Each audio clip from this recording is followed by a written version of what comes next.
Quem assumir os cargos municipais no ano que vem terá um grande desafio econômico: promover políticas públicas que amenizem a recessão e a crise nacional generalizada. Na entrevista central, a deputada federal e presidenta do PT, Gleisi Hoffmann, fala da atuação da oposição para garantir a continuidade do auxílio emergencial e amenizar problemas que aprofundaram com a crise. E nossa reportagem mostra que é preciso ficar atento nas propostas para a educação pública na hora de escolher os candidatos. Eu sou Pamela Oliveira e começa agora a Central do Brasil.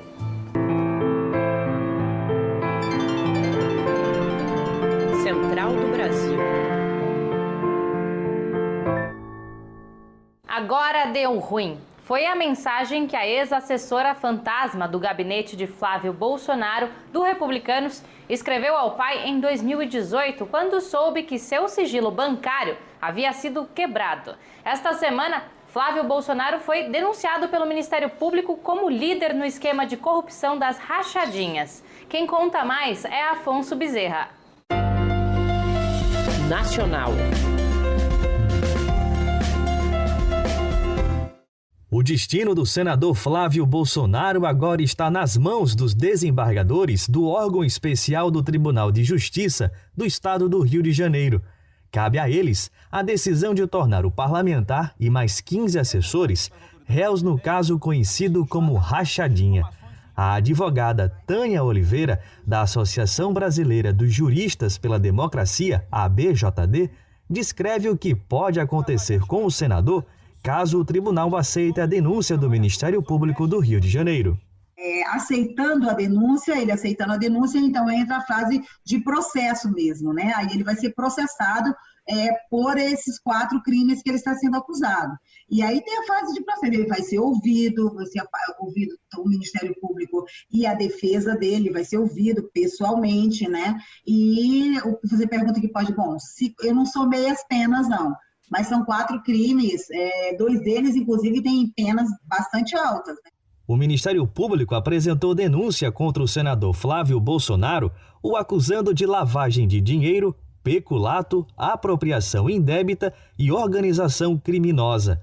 Os crimes, conhecidos como esquema da rachadinha, foram cometidos entre os anos de 2007 e 2018, durante o mandato de Flávio como deputado estadual do Rio de Janeiro. Ao todo, o esquema operado pelo assessor Fabrício Queiroz movimentou mais de 2 milhões de reais. A quantia foi repassada ao assessor por meio de 483 depósitos de 13 assessores. A denúncia foi fundamentada por depoimentos e documentos apresentados por funcionários do gabinete. Um deles, o da ex-assessora Luísa Souza Paz, que continha recibos e contra-cheques que confirmam a realização do esquema. Em paralelo, o senador tenta recorrer, reivindicando foro privilegiado por estar exercendo cargo federal, quando as investigações começaram. Com isso, a defesa alega poderia inviabilizar as provas apreciadas pela Justiça do Rio de Janeiro. A dica cultural de hoje é de um livro do estilo satírico, que retrata um país imaginário que tinha na presidência um homem sem cultura que governava para as elites. Vamos conhecer a sugestão do escritor Carlos Castelo, de São Paulo. Parada Cultural. A minha dica vai para um livro. É um livro do escritor Lima Barreto, que se chama Os Brusundangas, né? Que saiu aqui pela Carambaia, juntamente também com o Numa e Ninfa, que é um outro livro do Lima Barreto. Os dois são livros da linha satírica desse escritor, que se dedicou a esse gênero de uma maneira brilhante. E Brusundanga é um país imaginário que vocês podem imaginar que é, obviamente, o Brasil daquela época, e que traz uma semelhança impressionante com o Brasil de hoje, seus políticos, a sua ladruagem e todos os seus problemas que vivemos hoje. Acho que esse livro deveria ser adotado urgentemente pelas escolas brasileiras. Faltam apenas 5 dias para as eleições. E na hora de votar, é importante escolher representantes preocupados com a educação pública e com os direitos das crianças e jovens. Vereadores e prefeitos podem fazer muito pela educação. Nayata Oni conversou com eleitores para saber quais são as demandas mais urgentes.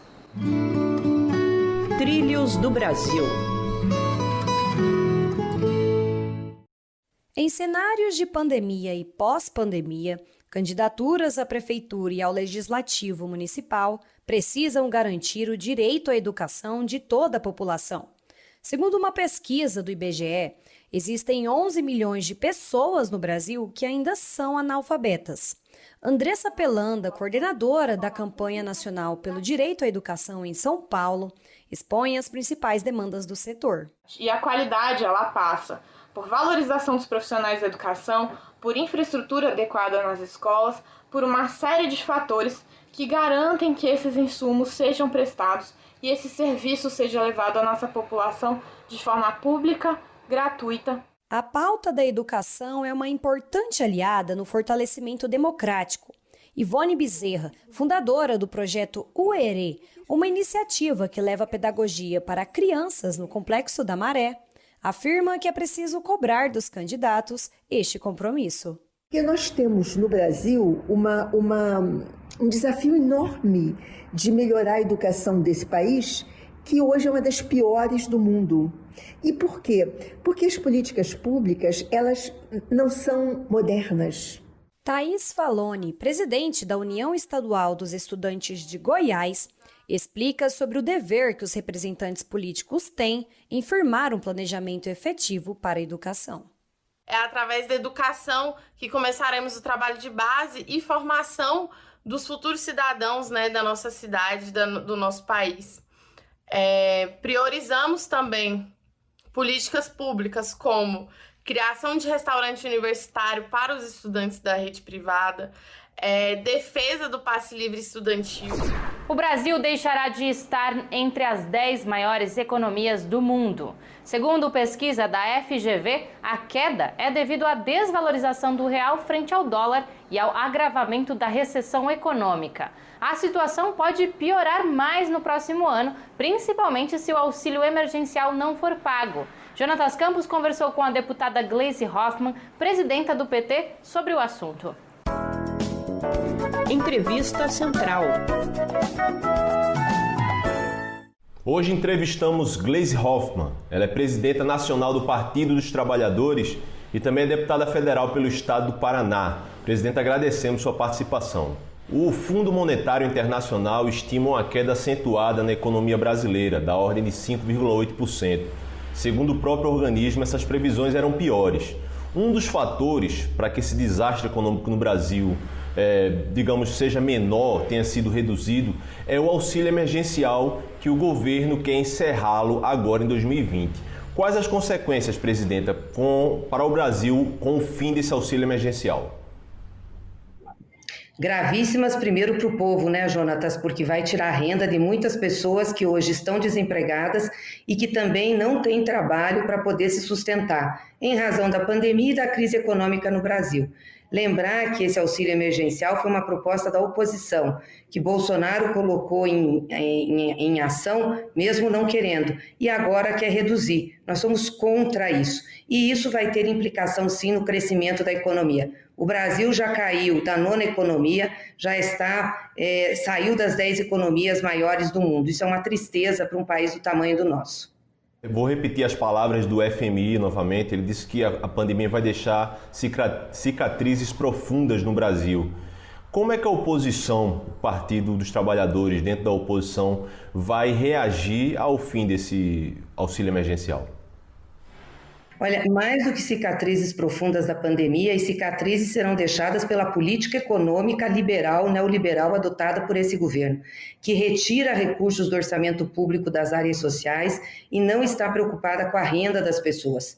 Nós estamos lutando no Congresso Nacional para derrubar a medida provisória que cortou o auxílio emergencial. Nós queremos que o auxílio emergencial dure enquanto durar a pandemia e depois dele que o Bolsa Família seja reajustado para pelo menos R$600, para dar condições das famílias se reorganizarem na saída da crise, poderem procurar um emprego, procurar um trabalho e voltar a ter renda, porque isso vai demorar no Brasil. A inflação anda corroendo a renda do povo brasileiro e principalmente nos itens mais básicos, nos alimentos, nos materiais de construção. A oposição pretende apresentar alguma proposta que promova uma retomada do crescimento econômico no país, principalmente em 2021? Sim, o PT elaborou um plano, que é um plano voltado para a reconstrução do Brasil. Já fez esse debate e agora apresenta as fundações dos partidos de oposição para que a gente possa incrementá-lo e apresentar junto essa saída para o Brasil. Tem saída. Hoje nós temos inflação de alimentos, Jonatas, porque não tem mais apoio para a agricultura familiar.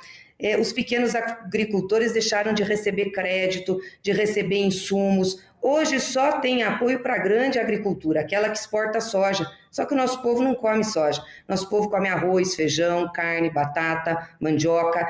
E isso está começando a faltar na mesa das pessoas. Assim como o gás de cozinha, que está num preço absurdo no Brasil, sendo que a gente é dono da Petrobras e do gás brasileiro. Então tem que mudar isso, nós temos que voltar a ter os programas que nós tivemos nos governos do PT, do presidente Lula, que incentivavam todos os setores e colocavam dinheiro do orçamento público para defender os mais pobres. Essa é a centralidade do plano que a gente está apresentando para reconstruir o país.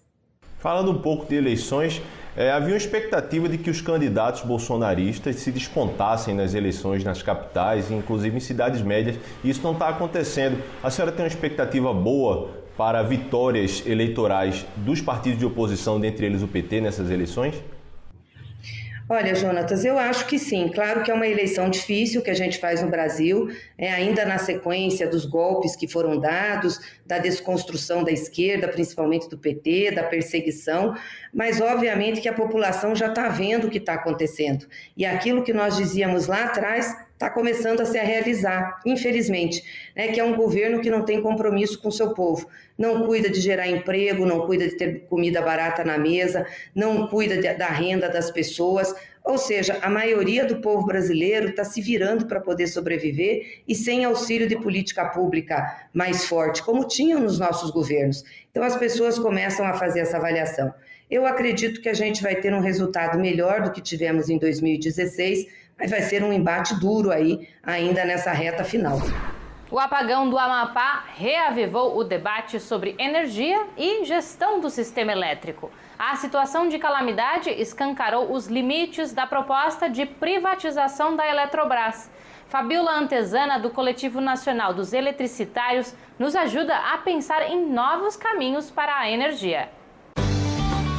Novos caminhos.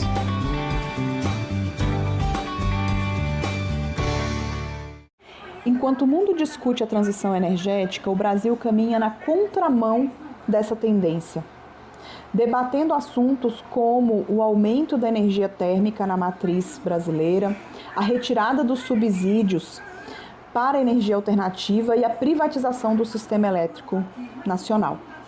Por isso, nós do Coletivo Nacional dos Eletricitários temos feito diversos debates no sentido de defender o sistema elétrico brasileiro estatal, a implantação de placas solares nos reservatórios de água, de forma a aumentar a produção de energia sem impactos sociais e ambientais relevantes, o uso dos cabos de fibra ótica que cortam o Brasil de norte a sul para o projeto de universalização da banda larga no país, a manutenção do subsídio na produção de energia alternativa para pequenos produtores. Esses são alguns dos itens, algumas das propostas que nós temos debatido junto ao Legislativo, entendendo que o principal neste momento é manter o sistema elétrico brasileiro estatal como estatal, para que não ocorra o que aconteceu no estado do Amapá, que já tem 8 dias no escuro. A Central do Brasil está terminando. A gente volta amanhã.